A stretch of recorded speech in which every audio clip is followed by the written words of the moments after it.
Au nom du Père, du Fils, du Saint-Esprit. Amen. Seigneur Jésus, tu connais mon inconstance et mon infidélité. Tu sais combien je suis faible. Alors je demande en ton nom que notre Père céleste envoie son Esprit pour que quotidiennement je puisse entreprendre la lecture du catéchisme de l'Église catholique et que mon cœur s'ouvre à la tradition enseignée par ton Église, ma mère. Que je puisse ajuster toutes mes actions et mes œuvres à son enseignement. Mon Jésus, avec confiance j'abandonne la constance et la fidélité de toute la démarche entre tes mains. Que Saint Michel Archange et mon ange gardien protègent et défendent chaque moment quotidien consacré à cette lecture. Maintenant, avec toi et par ta voix, disons: Notre Père, qui es aux cieux, que ton nom soit sanctifié, que ton règne vienne, que ta volonté soit faite sur la terre comme au ciel.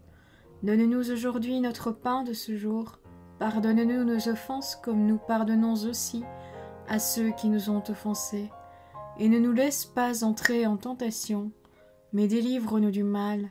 Amen. Ensemble, mon Jésus d'amour, saluons notre sainte maman, la Vierge Marie.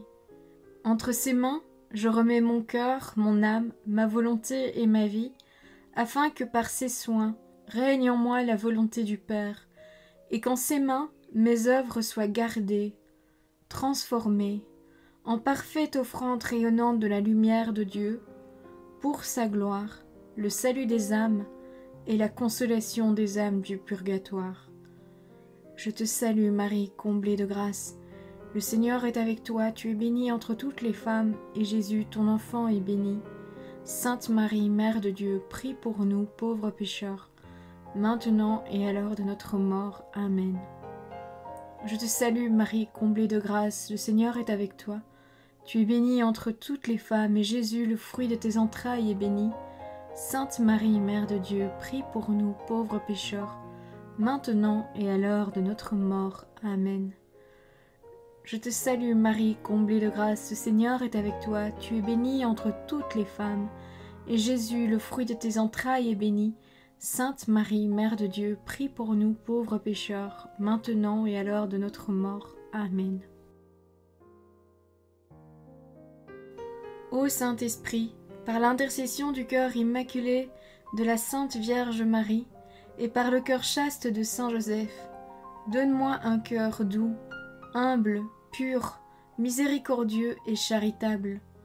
Rends-moi docile à tes célestes inspirations, et prompte à y répondre. Que mon cœur enflammé de ton amour soit en toutes ses œuvres dans la volonté du Père, œuvrant ainsi sous ton joug léger et joyeux. Père céleste, je fais ces demandes par les mérites, les œuvres et les souffrances de Jésus-Christ, ton Fils bien-aimé. En mon nom, au nom des âmes de ma famille, au nom des âmes de mes proches, au nom des âmes qui se sont recommandées à mes prières, au nom des âmes constituant ta Sainte Église, le pape, les cardinaux, les évêques, les prêtres, les religieux et religieuses, les laïcs, au nom des âmes qui ne te connaissent pas, des âmes des païens, des âmes des hérétiques, des âmes des apostats et des âmes froides. En tout temps, dans les siècles des siècles. Amen. Troisième point. La purification finale ou purgatoire. Numéro 1030. Ceux qui meurent dans la grâce et l'amitié de Dieu, mais imparfaitement purifiés, bien qu'assurés de leur salut éternel, souffrent après leur mort une purification, afin d'obtenir la sainteté nécessaire pour entrer dans la joie du ciel. Numéro 1031. L'Église appelle purgatoire cette purification finale des élus, qui est tout à fait distincte du châtiment des damnés. L'Église a formulé la doctrine de la foi relative au purgatoire surtout au concile de Florence et de Trente. La tradition de l'Église faisant référence à certains textes de l'Écriture parle d'un feu purificateur.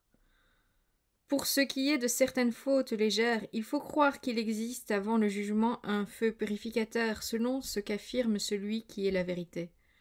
En disant que si quelqu'un a prononcé un blasphème contre l'Esprit Saint, Cela ne lui sera pas pardonné ni dans ce siècle ni dans le siècle futur. Voir l'Évangile selon saint Matthieu, chapitre 12, verset 32. Dans cette sentence, nous pouvons comprendre que certaines fautes peuvent être remises dans ce siècle-ci, mais certaines autres dans le siècle futur. Selon saint Grégoire le Grand. Numéro 1032. Cet enseignement s'appuie aussi sur la pratique de la prière pour les défunts dont parle déjà la Sainte Écriture. Voilà pourquoi il, Judas Maccabée, fit faire ce sacrifice expiatoire pour les morts, afin qu'ils fussent délivrés de leurs péchés. Voir le deuxième livre des Maccabées, chapitre 12, verset 46. Dès les premiers temps, l'Église a honoré la mémoire des défunts et offert des suffrages en leur faveur, en particulier le sacrifice eucharistique, afin que, purifiés, ils puissent parvenir à la vision béatifique de Dieu. L'Église recommande aussi des aumônes, des indulgences et des œuvres de pénitence en faveur des défunts. Saint Jean Chrysostome nous dit « Portons leur secours et faisons-leur commémoraison ». Si les fils de Job ont été purifiés par le sacrifice de leur père, pourquoi douterions-nous que nos offrandes pour les morts leur apportent quelque consolation? N'hésitons pas à porter secours à ceux qui sont partis et à offrir nos prières pour eux. Quatrième point, l'enfer. Numéro 1033. Nous ne pouvons pas être unis à Dieu, à moins de choisir librement de l'aimer, mais nous ne pouvons pas aimer Dieu si nous péchons gravement contre lui, contre notre prochain ou contre nous-mêmes. Celui qui n'aime pas demeure dans la mort. Quiconque est son frère est un homicide. Or, vous savez qu'aucun homicide n'a la vie éternelle demeurant en lui. Voir la première lettre de saint Jean, chapitre 3, les versets 14 et 15. Notre Seigneur nous a avertis que nous serons séparés de lui si nous omettons de rencontrer les besoins graves des pauvres et des petits qui sont ses frères. Mourir en péché mortel, sans s'en être repenti et sans accueillir l'amour miséricordieux de Dieu, signifie demeurer séparés de lui pour toujours par notre propre choix libre. Et c'est en état d'auto-exclusion définitive de la communion avec Dieu et avec les bienheureux qu'on désigne le mot enfer. Numéro 1034. Jésus parle souvent de la géhenne, du feu qui ne s'éteint pas, réservé à ceux qui refusent jusqu'à la fin de leur vie de croire et de se convertir, et où peuvent être perdus à la fois l'âme et le corps. Jésus annonce en termes graves qu'il enverra ses anges qui ramassent tous les fauteurs d'iniquité et les jetteront dans la fournaise ardente. Voir l'Évangile selon saint Matthieu, chapitre 13, les versets 41 et 42.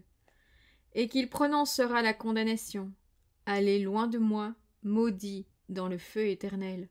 Voir l'Évangile selon saint Matthieu, chapitre 25, verset 41. Numéro 1035. L'enseignement de l'Église affirme l'existence de l'enfer et son éternité. Les âmes de ceux qui meurent en état de péché mortel descendent immédiatement après la mort dans les enfers, où elles souffrent les peines de l'enfer, le feu éternel. La peine principale de l'enfer consiste à la séparation éternelle d'avec Dieu, en qui seul l'homme peut avoir la vie et le bonheur pour lesquels il a été créé et auquel il aspire. Numéro 1036. Les affirmations de la Sainte Écriture et les enseignements de l'Église au sujet de l'enfer sont un appel à la responsabilité avec laquelle l'homme doit user de sa liberté en vue de son dessein éternel. Elle constitue en même temps un appel pressant à la conversion.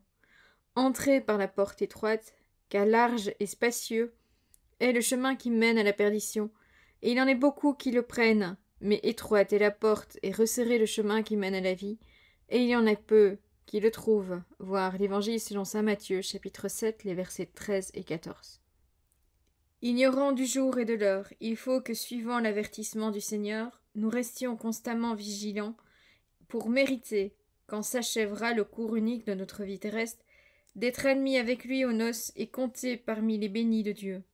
Au lieu d'être comme de mauvais et paresseux serviteurs, écartés par l'ordre de Dieu vers le feu éternel, vers ces ténèbres du dehors, où seront les pleurs et les grincements dedans. Numéro 1037.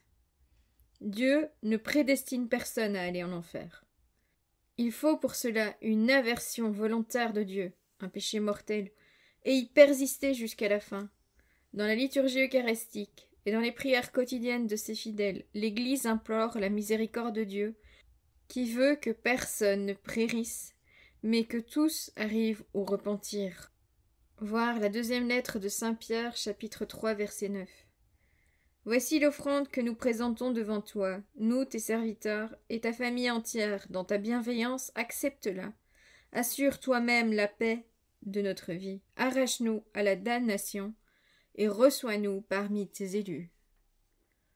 Voilà, c'est tout pour aujourd'hui. Je vous souhaite à tous une bonne et sainte journée, que le Seigneur nous bénisse tous, et que votre ange gardien veille bien sur vous, au nom du Père, du Fils, du Saint-Esprit. Amen.